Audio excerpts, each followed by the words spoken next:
আমিন খান।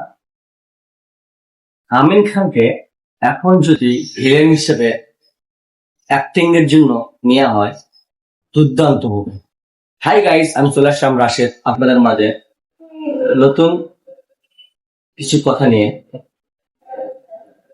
আসলে ওয়ালটন কোম্পানির দুইটা বিজ্ঞাপনে আমিন খান যে রিয়াকশন, যে লুক, যে অভিনয়, যে গেট আপ নিয়ে হাজির হয়েছে, নিঃসন্দেহে আমিন খান এখনো সেই প্রতিভা ধরে রেখেছে।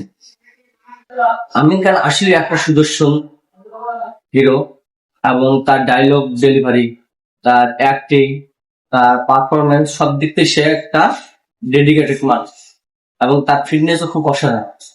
তাকে যদি এখন আমিন খানকে যদি ভিলেন হিসেবে সিনেমার আবার ক্রিয়েট করা হয়, সবচেয়ে খুব ভালো হয়।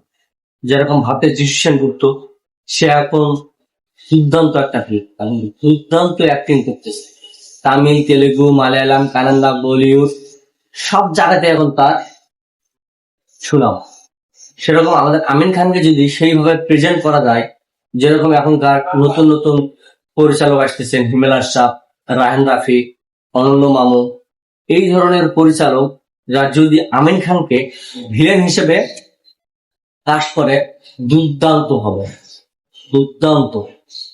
আমির খানের যে গেট আপ আর আমির খানের যে ফিটনেস এখনো ধরে রেখেছে, তাতে নিঃসন্দেহে সে একজন ভালো মানের অভিনেতা হিসেবে আবার ব্যাক করবে।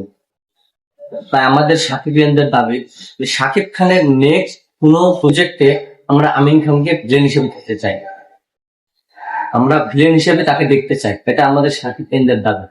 আমিন খান আর শাকিব খানের কেমিস্ট্রিটা আগে খুব ভালো ছিল। এখনো যারা ফুল জীবনে অশ্বিনী বসু উড়ে দেখেছেন, তারা বুঝতে পারবেন যে আমিন খান কি ভিলেনি একটা অ্যাক্টিং করছিল।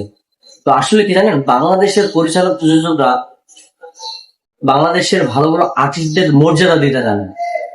এটা জানা হলো শুধু আপনার তামিল, তেলেগু, কানাডা, মালায়ালাম, এই দেশের সাউথের ফিল্মের পরিচালকরা জানেন। যেরকম যিশু আজকে ছড়িয়ে পড়েছে আজকে ভারতের প্রতিটা ইন্ডাস্ট্রি। তাই আমরা সাকিবিয়ানরা চাই শাকিব খানের নেক্সট কোনো প্রজেক্টে যেন আমরা আমিন খানকে ভিলেন হিসেবে এন্ট্রি পাই। তো আশা করি বন্ধুরা, যদি আমাদের কথাগুলো ভালো লেগে থাকে, আমাকে লাইক করবেন, কমেন্ট করবেন, এবং আমার ভিডিওটা বেশি বেশি শেয়ার করবেন, সাবস্ক্রাইব করে আমার সঙ্গে থাকবেন।